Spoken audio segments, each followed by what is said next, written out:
the biggest hypocrisy that is being displayed here, Madam Speaker, is the request for more presence in communities that are affected.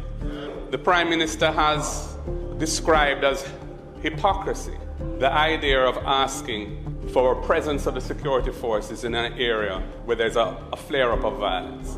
There's nothing hypocritical about asking for that. To ascribe to that very basic and understandable request the idea that somebody is being hypocritical.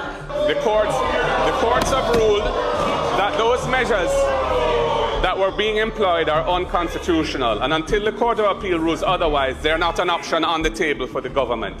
And the population of the country has a right to expect that there will be a response to a spike in crime, and there's absolutely no reason why the security forces cannot be deployed in those areas. You do not need a state of emergency to do so.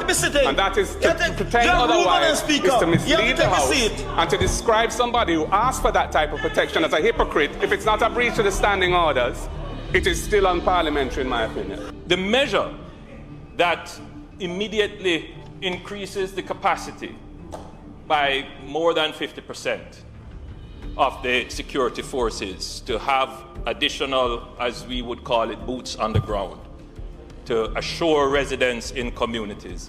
The measure that we have employed to do this is the declaration of the state of public emergency. Madam Speaker, I heard the Prime Minister just make reference to having police or security presence in a community requires a SOE.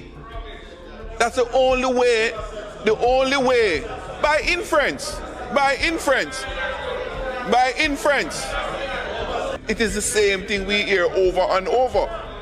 Can we have increased security presence in communities without a SOE?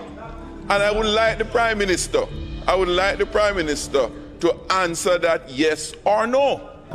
This is not a question time. It has not been placed before him. He has made a statement. Hold on. Madam Speaker. He has. Madam Speaker, the Prime Minister made a statement to the House for which I'm asking question.